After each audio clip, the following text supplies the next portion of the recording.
할렐루야. 오늘 이 새벽에 나오신 여러분들 환영하고 축복합니다. 오늘도 우리 예수님께서 성령으로 동행하시는 복된 토요일 되시기를 바랍니다. 자, 사사기 7장은 이제 기드온이 분연이 일어나서 그가 나팔을 불고 백성들을 모은 후에 전쟁을 이제 치르기 직전에 그런 상황들을 우리에게 앞에서 소개해 주었고, 7장은 전쟁을 승리하는 그런 광경을 우리에게 말씀해 주고 있습니다. 특별히 7장 전반절에 보면 32,000명의 이스라엘 백성이 기드온의 나팔을 소리를 듣고 또 사자들의 부름을 받고 그들이 모여들었는데, 하나님께서는 엉뚱한 소리를 하십니다. 32,000명이 너무 많다는 것입니다. 이 군사를 데리고 나가서 너희가 이기면 너희가 잘나서 승리했다고 자만에 빠질 것이다. 그래서 그 숫자 가운데 두려워하는 자들은 돌아가라는 것입니다. 32,000명 가운데 22,000명이 돌아갔어요. 10,000명이 남았어요.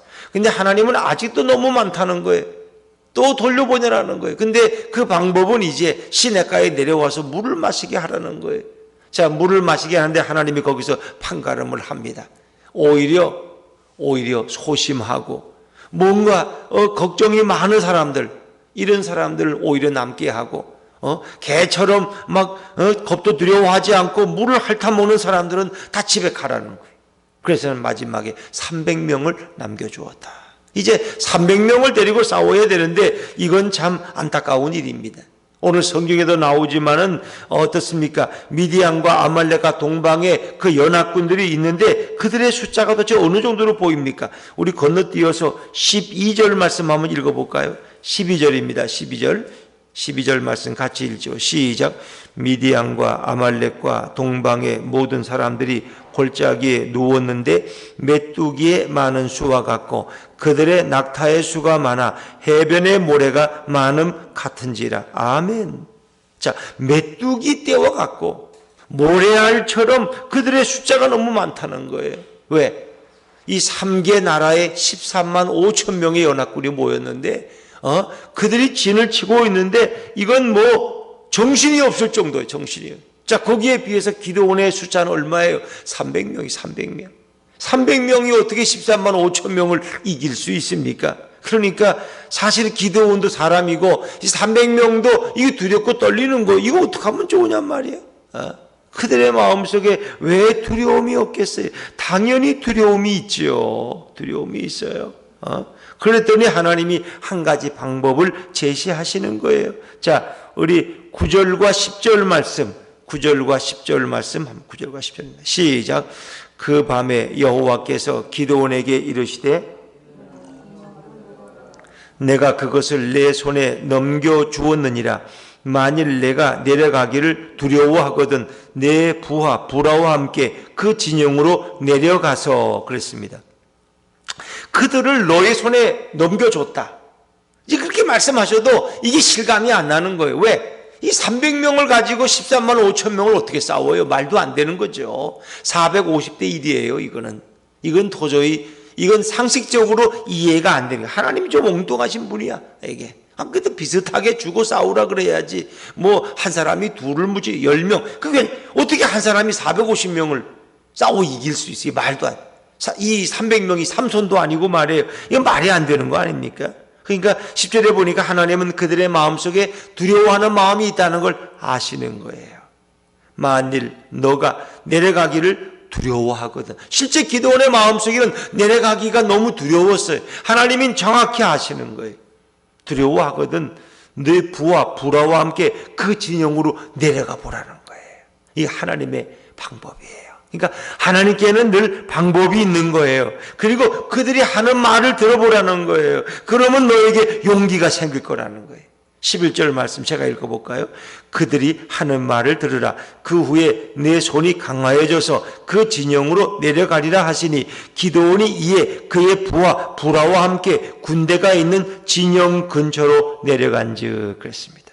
참 하나님은 너무 정확하신 분이야.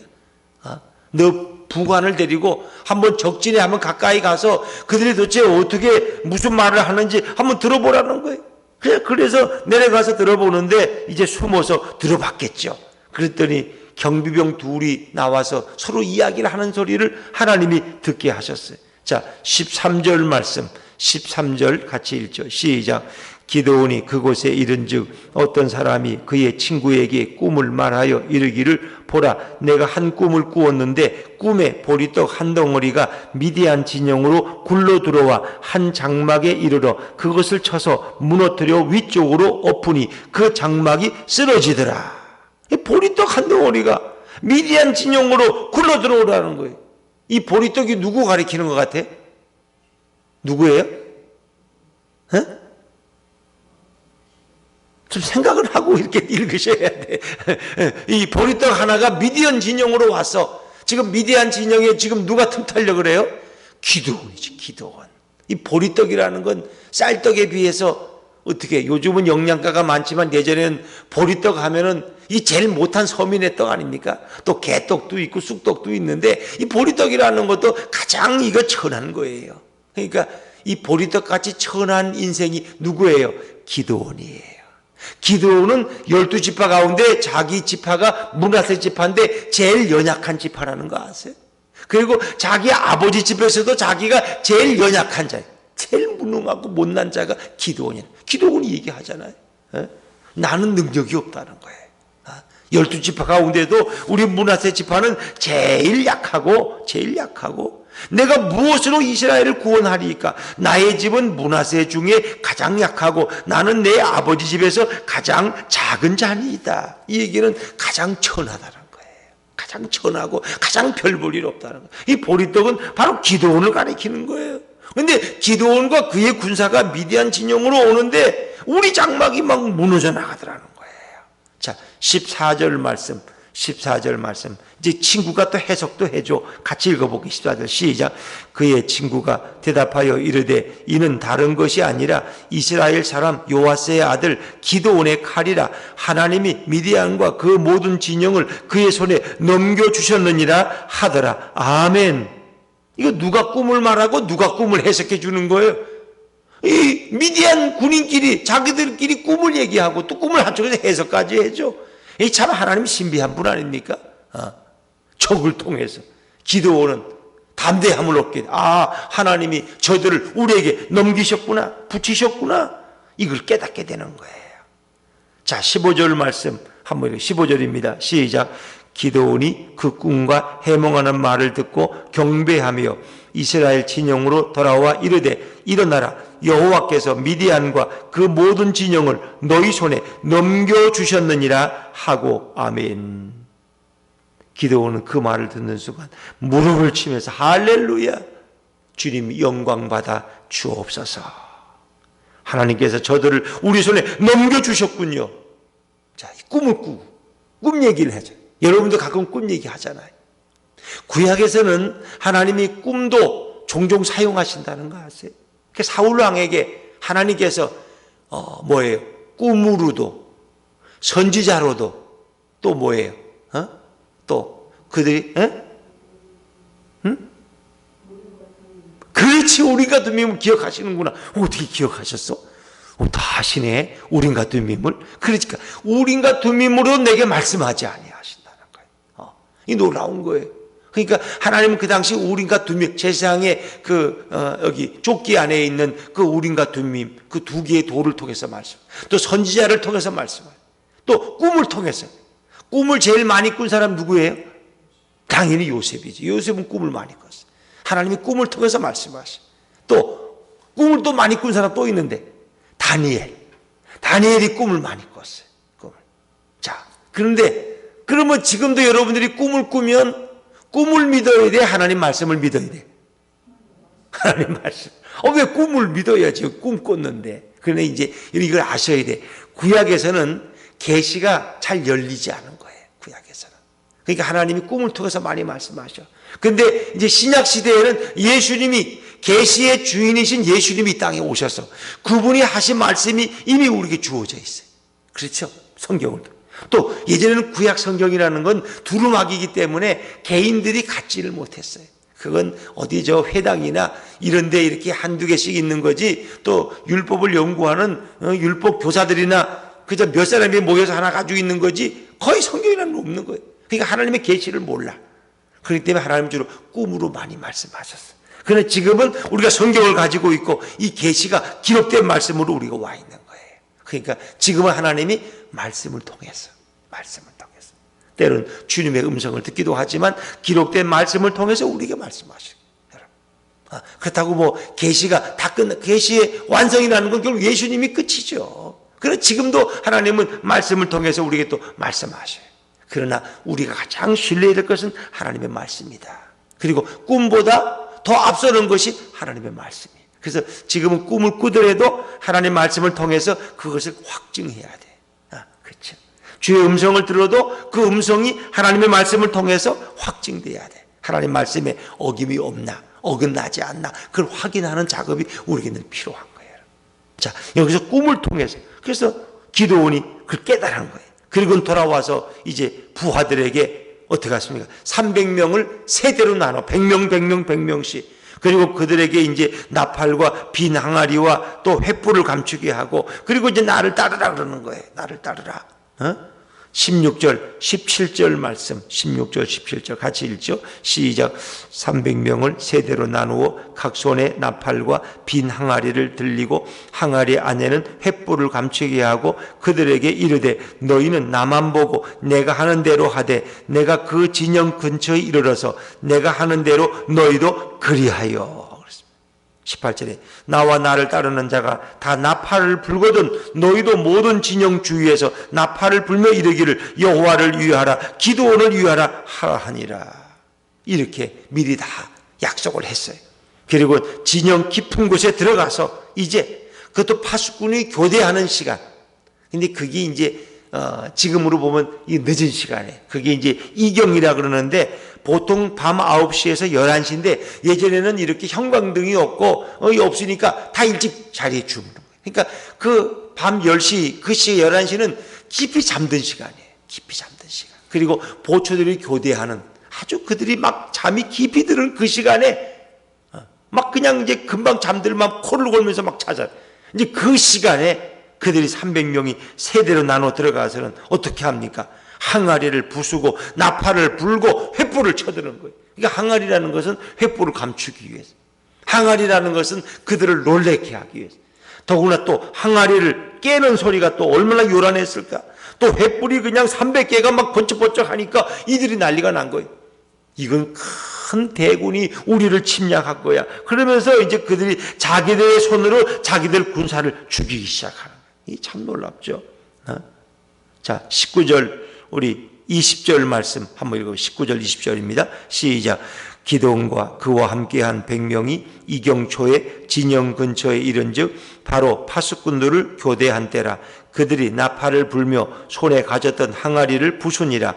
세대가 나팔을 불며 항아리를 부수고 왼손에 횃불을 들고 오른손에 나팔을 들어 불며 외쳐 이르되 여호와와 기드온의 칼이다 하고 그랬습니다. 이렇게 되니까 어떤 상황이 일어났어요? 이 깊은 잠에 빠져있던 그들이 정신이 없는 거예요. 항아리가 깨지고 막 불이 그냥 온 사방 천지에 뛰어다니는데 이게 분명히 우리가 이제 끝났구나. 21절에 각기 제자리에 서서 그 진영을 에워싸매 그 온 진영의 군사들이 뛰고 부르짖으며 도망하였는데 22절 300명이 나팔을 불 때에 여호와께서 그 온 진영에서 친구끼리 칼로 치게 하심으로 적군이 도망하여 스헤라의 베시다에 이르고 또 답밭에 가까운 아벨무홀라의 경계에 이르렀으며 그랬습니다. 자, 하나님께서 어떻게 해요? 그들을 혼란스럽게 만드신 거예요. 그들은 온 진영에서 친구끼리 칼로 서로 쳐 죽이는 거예요. 옆에 동료를 자기 칼로 쳐 죽여. 왜? 이게 누가 누군지 아군과 적군이 이게 판단이 안 되는 거야. 자다가 일어나니까 그냥 정신이 없어. 그래가지고 13만 5천 명까지 자기들끼리 죽이기 시작하는 거예요. 이게 한밤중에 일어나가지고 캄캄한데 횃불을 보고 놀래가지고. 자, 이래서 큰 승리를 거두게 하신다는 거예요. 그리고 그들이 도망가는데 이제 추격해서 그들을 남은 자들을 진멸하는 그런 과정이 소개되고 있습니다. 여러분, 이것이 바로 하나님의 방법입니다. 다시 말하면 이 300명으로 큰 승리를 이룬 것은 하나님의 승리는 뭐예요? 하나님의 전쟁은 이런 무기나 사람의 숫자에 의해서 좌우된다, 좌우되지 않는다. 좌우되지 않는다는 거예요. 하나님을 보여주시는 거예요. 그러니까 13만 5천 명인데 7만 명을 데리고 가 싸워 이겼다. 이건 좀 긴가민가 해. 근데 이건 300명은 비교가 안 돼. 그건 하나님이 하지 않으시면 안 되는 거예요. 하나님. 아주 너무나 분명하고 너무나 확실한 증거를 하나님이 우리에게 보여주길 원하셨어요. 또 하나님 얼마나 친절해. 기드온과 300명이 두려워하니까 걱정하지 말아라. 내가 너에게 표징을 줄 것이다. 그 적진에 가서 그 적진의 보초병들이 하는 얘기를 들으니까 거기 하나님의 음성이 있는 거야. 이걸 어떻게 설명을 해? 어떻게 그렇잖아요. 하나님은 이렇게 역사하시는 하나님 이렇게 역사하시는 참 놀라운 거죠. 어떤 분이 그러더라는 거예요. 주일날 교회도 안 가고 어딜 갔대. 어딜 무슨 좋은 모임이 있어서 그걸 가서 그러는데 이게 마음에 불편하잖아요. 그랬더니 옆에 두 사람이 막 큰 소리로 얘기하는데 서로 붙들고 그러는 거예요. 아니, 이거 집사라는 게 교회도 안 가고 여기 와서 뭐 하는 거야, 지금? 자기들끼리 막 그러는 거예요. 근데 그 얘기가 하나님이 자기한테 들려오는 거죠. 깜짝 놀라. 어떻게 하나님 이런 말씀을 하시나. 참 놀라운 거예요. 하나님 이렇게 역사하시나. 하나님 이렇게 역사하시나. 결국은 기드온과 300명은 하나님의 전략대로 움직였더니 큰 승리를 이루었다. 이거는 세상의 전쟁사에도 없는 얘기. 그건 하나님만이 하실 수 있는 거예요. 또 이건 뭘 의미하는 거예요? 하나님은 바로 이런 분이라는 거예요. 하나님은. 그러니까 오늘 이 코로나를 멈추게 하실 분이 누구예요? 바로 여호와 하나님. 그분이 바로 예수 그리스도인 줄로 믿습니다. 여러분, 우리에게 예수님을 보내주셨는데 그 예수님이 바로 승리의 표징이라는 거 아세요? 내가 세상을 이기었노라. 주님 말씀하셨어요. 두려워하지 말라. 내가 세상을 이기었노라. 그래서 예수님께서는 이 땅에 오실 때 정말 가장 연약한 자로 오셨다는 거 아세요? 사람들이 보기에는 갈릴리 목수의 아들이고 그저 또 목수 일도 하셨고 그저 평범하고 너무 옷도 그저 누추하고 이렇게 뛰어나고 비범하게 보이잖아. 귀족의 아들도 아니고 학벌이 좋은 분도 아니고 명문대학을 나온 분도 아니고 재벌의 아들도 아니에요. 무슨 로마의 장군처럼 화려한 갑옷을 입고 온 것도 아니야. 어찌 보면 보리떡처럼 보리떡. 기드온이 보리떡으로 표현되듯이 진짜 보리떡 같은 분이야. 그죠? 그러나 하나님은 예수님을 통해서 어떻게 해요?